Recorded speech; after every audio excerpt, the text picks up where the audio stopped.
What's up everyone, it's Xackadee. I'm finally out of this incredibly long hiatus and I figured now that I'm back I will make a particular video about myself, a personal list of sorts, and we shall make it, shall we call it a top 10 list? I'm sure no one's ever thought of an idea like that, and we will make a list of my top 10 favourite video games. Because I want to give you guys an idea of the kind of games I like and why I like them. And let's just make some things clear, of course, this is all a very opinionated list, this is totally personal and preferential, and this is a list that is always ever evolving with new games or even just differing opinions on old games with hindsight and all that.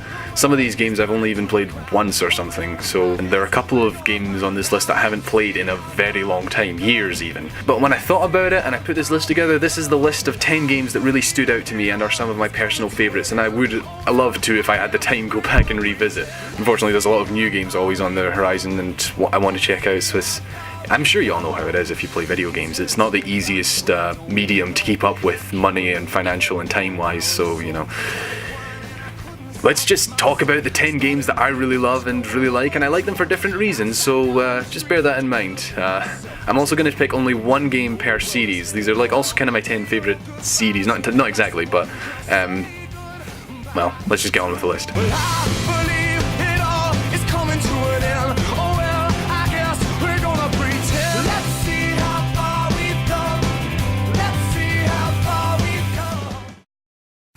So number 10 is Super Smash Bros. Brawl. So number 10 is Super Smash Bros. Brawl for the Nintendo Wii. And Super Smash Bros. Brawl, like, why not the other games? I've not played the 64 game, and I've not played the Wii U or 3DS games. 64 game is understandable, it's old and it's not as good as the new ones, let's face it. Melee, I don't know, I've never, like, I played it a lot and I really enjoyed it, but Brawl was just better. It really was, just so much more content and stuff. So what about the Wii U and 3DS games? I just really don't like the fact that Nintendo marketed these two games at the same time as though they were expecting us to buy them both. They were released at the same time, they weren't really... I mean, I know they're their own things, but they don't even have their own subtitles. They're seriously called Super Smash Bros. 3DS and Super Smash Bros. Wii U, and I'm not buying 3DS when they were clearly making a much better version that I can't afford or can't access, and I don't have a Wii U and I don't plan to get one. I'm sure I've said all this before, but that's my stance. And even though Wii U has a bunch of stuff, it does not have a single player story like Brawl did. Apparently, I mean, correct me if I'm wrong, but I'm pretty sure they didn't make a story because Nintendo didn't like that the cutscenes were spoiled early. Like, oh no, how could the internet spoil a story? How dreadful. Point is, Brawl was brilliant. It had all these characters, so much content, so many options for playing with people and online, which was but it was still fun, and even and of course the single player story, which was just brilliant. Like the cutscenes were magnificently animated. It had a really nice, easily accessible story, like no dialogue, but you understood everything that was going on, and all these different characters were very well represented. Their movesets are great. It's just a fantastic fighting game, one of the best there ever is, and yeah, even I have to recognise that.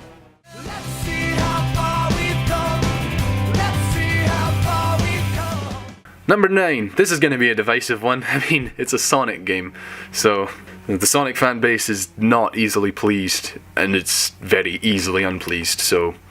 But frankly, the best Sonic game I've ever played was Sonic Unleashed. I've played a lot of them, and frankly, I loved Sonic Unleashed. So many people had issues with the Werehog, which was half of the game. Half the time you play as daytime Sonic running through the cities and the different locations, and sure enough, these levels, these locations that are designed based on real world environments and given their own music, oh, I love the music in Sonic Unleashed. But yeah, everything is really well designed, everything looks gorgeous, everything's lovely. Those are half the game. The other half of the game is the nighttime stages where you play as Werewolf Sonic. He's called the Werehog, which would make him a man-hog, so But whether or not you care about that, people hated the Werehog. Not a lot, there were people who liked him, and I am one of the people firmly in the camp that I liked him. I really think it was fun. They actually got to make a beat-em-up with Sonic, and it was good. Like, I don't have a problem with slowing Sonic down and making him into a fighter as long as it's good, and this was good, and there was like a story reason for it, and it was fun having all the stretchy arms. Platforming could have used a bit of work, and they were definitely not as fun as the daytime stages, but I thought the Werehog worked. And I really liked the story, I really liked the cutscenes. I mean, this was the first game with the, what was it called, the Hedgehog engine? It was great though. Like, everything about it was so smooth, and even though there are flaws with it, I don't care, it's just too enjoyable. I have to give it recognition. So, Sonic Unleashed, best Sonic game I've ever played.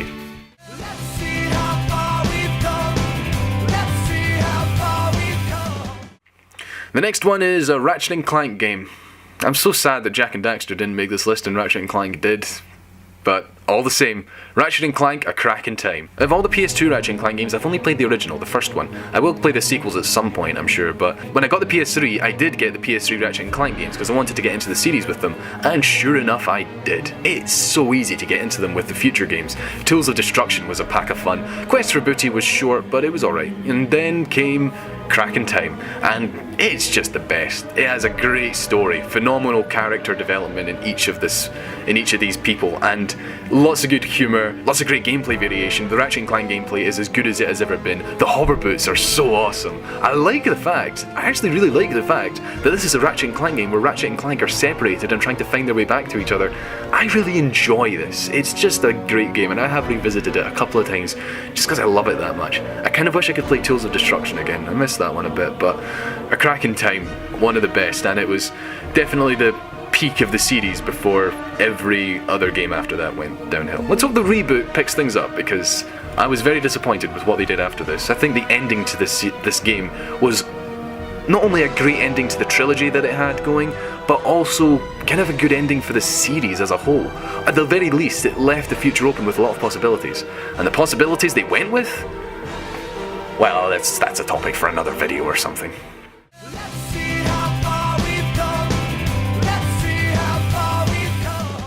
Number 7.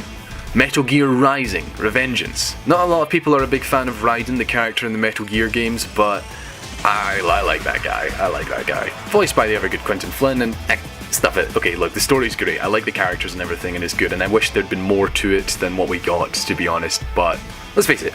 We love Metal Gear Rising for two reasons. One is the gameplay, and the other, tying into the gameplay, is the boss fights. The boss fights in this game are phenomenal. The soundtrack is nothing but a huge compliment to everything that you hear and see in this game. A lot of people are a bit divergent on that, but it's music. Music is subjective. They can afford to have their different opinions on that, that's whatever. But the gameplay in general, Blade Mode, this is something...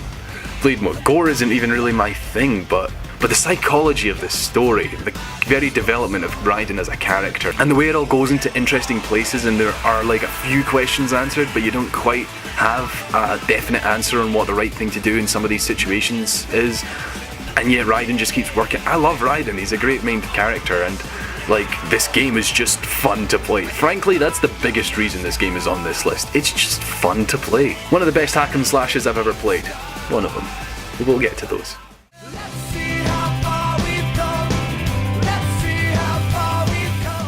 Okay.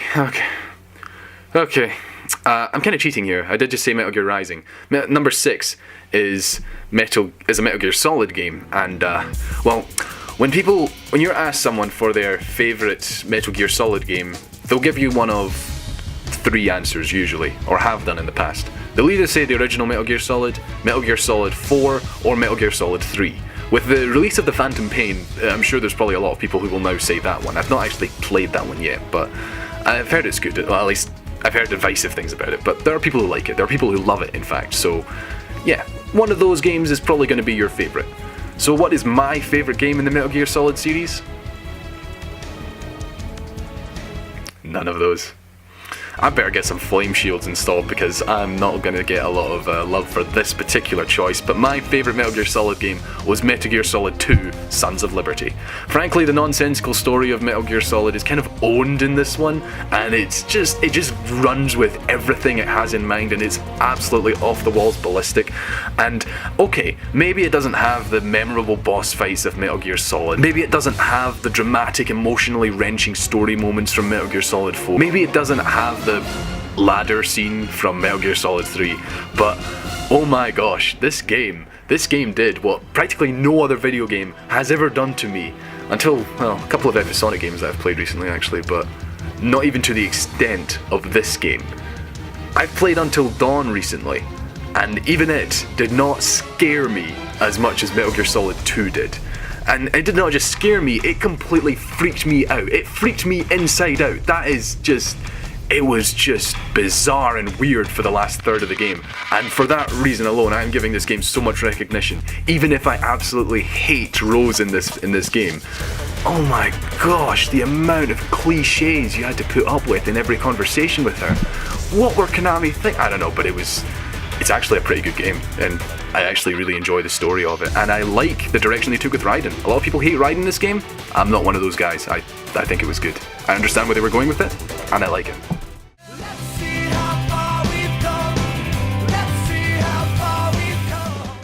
Number 5 is Mass Effect 3. Mass Effect 3 frankly has the best gameplay in the series. With every Mass Effect game, they improved on their cover shooting gameplay. And the cover shooting gameplay has always been a bit tedious and it's one of the most grinding, dull things about the series in what is a very rich and very fun series to go through. It's the thing that holds it back most for me. But Mass Effect 3 did it the best. From the moment I started playing it, I noticed a huge difference between it and Mass Effect 2, and it was just fun. It was just much more fun. For once, I really felt like the weapons I was shooting were real weapons, and I really felt like I was in more of a gritty warfare in space kind of thing. But that's not the only reason it's here. Of course, Mass Effect's standout thing is its choice-driven narrative, and yeah, people complain about the ending of Mass Effect 3, I'll get to that in a minute, but Mass Effect 3 did some serious stuff. From the opening level on Earth alone, I knew this was going to be something emotionally gripping, and it was. The thing you might have picked up a little bit on this list, but it's definitely something that's about to carry forward into the top 5, is that I am only really going to be interested in a game if I can get invested in its characters. It's why I was able to push through and see through Final Fantasy VII, but I'm struggling to push through Final Fantasy VIII. I'm just more invested in the characters of Final Fantasy VII, and I can't get as invested in the characters of Final Fantasy VIII. And Mass Effect, this is a series that gives you 3 games worth of investment, and it's like this one overarching narrative in 3 games, and I'm really impressed with how it's been done, the way that it's a continuation, how you really need to play each game, and together it's almost like one big game, almost. The improvements between them are a bit too noticeable to call it that, but at the same time, Mass Effect 3 is a great conclusion to everything that you work for. In general, like, everyone complains about the ending, and that is the exact point where things get divided, but I think people are pretty unanimous that up until that point, it was fantastic, it was phenomenal, and has some excellent DLC at extortionate prices. But the game as a whole, I think people can understand, is very good. I really love some of the stuff that gets developed, some of the things you discover when it comes to things like the Geth and the Quarians.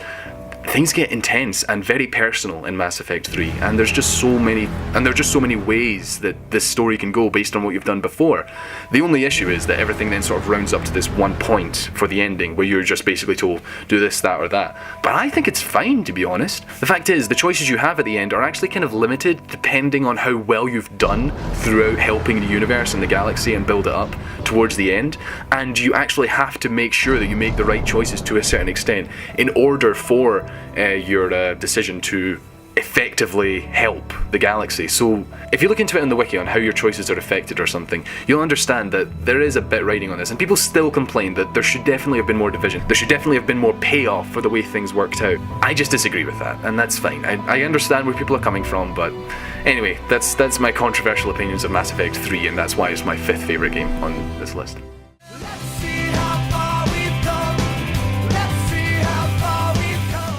Okay, number 4. This is where we're going to get into some main protagonists that I really get invested in. And who could be more investable as a main protagonist than Zack Fair in Crisis Core Final Fantasy VII on the PSP? This game, man, this guy, man, I mean, it's a prequel to Final Fantasy VII, and I don't recommend you play this until you've played Final Fantasy VII. With the upcoming remake, which could be a game that might end up on this list in the future, you know.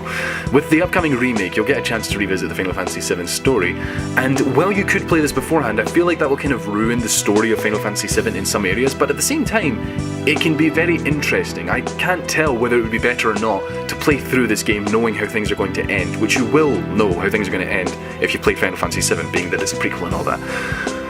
But anyway, pushing all that aside, Zack Fair is such a good protagonist. He is such a good main character. I love his character in general. He's just so well-rounded, and he grows and develops in such meaningful ways, and I really care about him by the end of this game. And I'm not going to spoil the end of this game, but it's just a phenomenal ending for his character. It's a very... I really want to say so much about it, but it's spoilers, man. Spoilers. But even outside of Zack Fair, the gameplay is fun enough. It's not brilliant, I would say, but it's enjoyable enough, and I can get through it easily enough. You don't even have to You don't even have to work too hard at it, but it's good, it's fun. And outside of Zack Fair, the other characters, they're good too. It's a very cool story. People complain about the villain in this. Genesis as a character. People have some issues with him, but I don't really see any issues, to be honest. I think he's fine. I think everyone, for who they are and what they're doing in this game, do a good job. And it's got some interesting points. Could be a bit more better written, I suppose. I don't know, I don't mind. It's like, as far as character relationships go, this is something that it's intense and it hits you where you live. It's very feely. And I love me a feely game.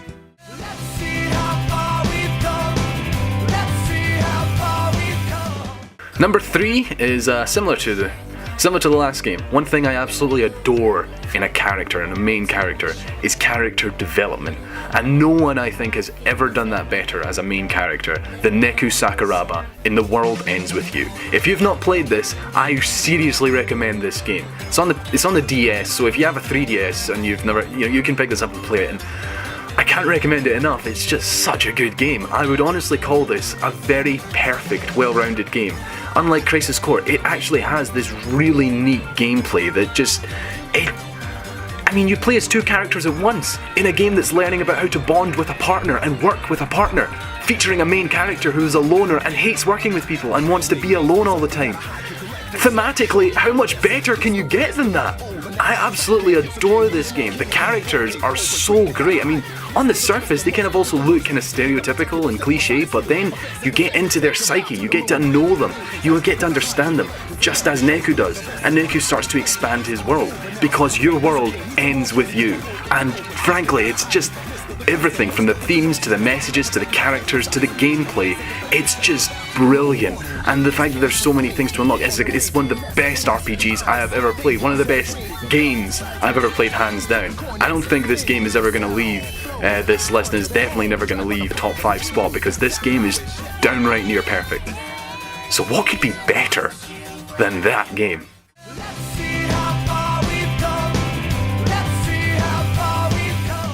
Okay, number 2. Now, it's been almost a year since I played this game for the first time, so I've only even played this game recently. But after playing it, I played it 2 more times. I played this game 3 times in a row. And do you know what kind of game it is? It's an RPG, a dungeon crawling RPG, meaning that is like 80 hours. That is like 80 hours worth of gameplay in a single playthrough. And I played this game like 3 times in a row. Does that tell you how much I loved it? That game is Persona 4 Golden on the PS Vita. Words cannot express how much I grew attached to this game within hours of playing it. I got a PS Vita for my birthday last year, and people write off the Vita a lot, but honestly, I've not even played any other actual Vita games for it yet, even though I have like 5 to play through. Actually, I have like 7, but I got Persona 4 Golden on a discount, and because I heard a lot about it and I wanted to try it, so I decided to start with that, and it's been a year and I still haven't played anything else. I've played some PSP games and stuff that I downloaded, including Persona 3. This game got me into the Persona series, and the Persona series is worth checking out if you haven't checked it out, but Persona 4 Golden, I just needed to play that and I loved it. Absolutely loved it. The interesting thing is, I've just been talking about main protagonists that develop and you grow with and you grow to love and get invested in, and this is a kind of insert your own protagonist. This is a character who doesn't even have an official name. You can name him what you want, you can make him say what you want. He only talks when you give him multiple choice things to say, so he doesn't really have a canon personality or any development, but at the same time, that's the funny thing. This game took an insert your own name protagonist, and they actually made him someone who grows and develops, alongside a cast of 7 other main characters who also grow and develop with you. If I had to describe this game, the way I would describe it is, half of the time you spend going into this alternate world full of monsters, and you fight them and take them down using your powers with these summonable monsters that you can combine and fuse to create new ones. And the other half is spent going to school, hanging out with your friends, doing your homework. And the latter half, that half of the game where you do these ordinary things, is more fun than the dungeon crawling. And the funny thing is, they really interact with each other in a nice way. And that's the thing, the game is a very personal one. It's like you develop relationships with people, you develop bonds with people, and that increases your power, that increases what you're capable of doing.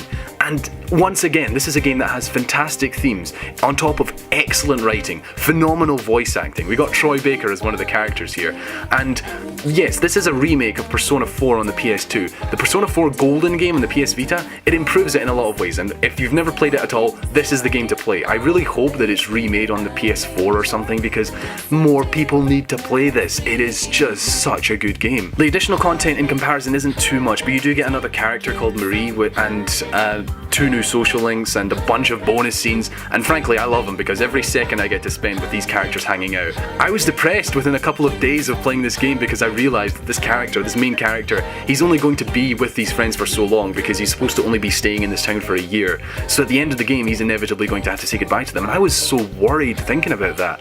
I was actually so upset thinking about that because these characters are so lovable. I just fell in love with everything. The story's phenomenal, the characters are phenomenal, the themes and morals are phenomenal, the message is phenomenal, and the gameplay, the dungeon crawling isn't that fun. Like, it's not as much as hanging out with your friends and developing relationships with them and developing their sub-stories, but that is something that's a bit subjective. Not everyone's going to be on board with that, but as far as I'm concerned, it's instantly one of my favourite games of all time.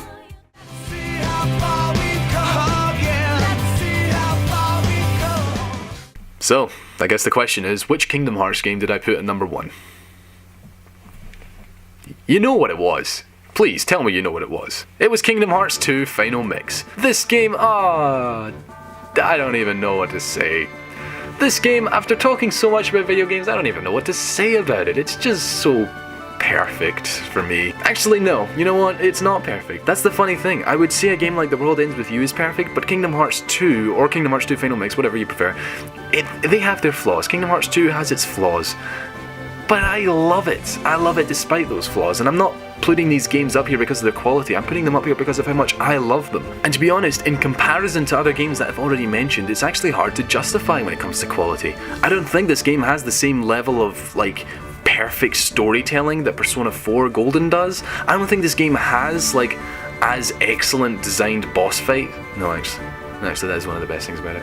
I don't think this game has as excellent character development as The World Ends With You. No, I don't think this game has the best kind of ending that it could have, the same way that Crisis Core did, but I love it all the same, and I think that's probably just because I love the Kingdom Hearts series so much that it's so high on the list.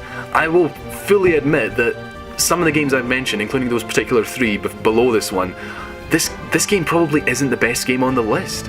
But for me, it is one of the most fun to play. There are such brilliant boss battles. The gameplay is a lot of fun, even if it can be a bit easy. I'm yet to play it on critical mode, and I've heard critical mode is like one of those fair but really hard, well, not that hard, but still hard experience. I gotta try it, is all I'm saying. So Kingdom Hearts 2 Final Mix is just one of the best games in the series. It has one of the most well-rounded stories, some great character moments, especially with Sora as a character. He does have this he does have this such sincerity to him, and there's weakness to him as well. He's not perfect or anything, and that's really cool to see. I hope Kingdom Hearts 3 falls in the footsteps of Kingdom Hearts 2 Final Mix with its level of content, so much stuff you can do, so many places to go, so many people to help, so much story to develop into, so many characters to talk about, and some dramatic moments to turn things around and make things all tragic and fun and awesome, and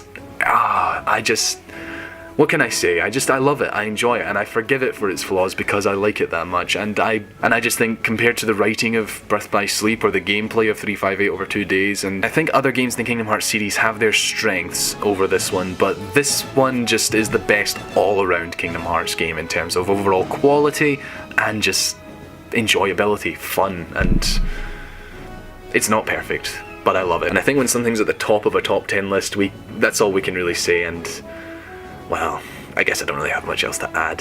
I've said my part, I've said what I have to say, and yes, Kingdom Hearts 2 Final Mix. If Kingdom Hearts 3 lives up to it, I'll be a happy man. So thank you very much for watching. So, what are your favourite games? How much do you agree with my choices? How much do you have to say about what I've said on this list? What do you think? I want to know.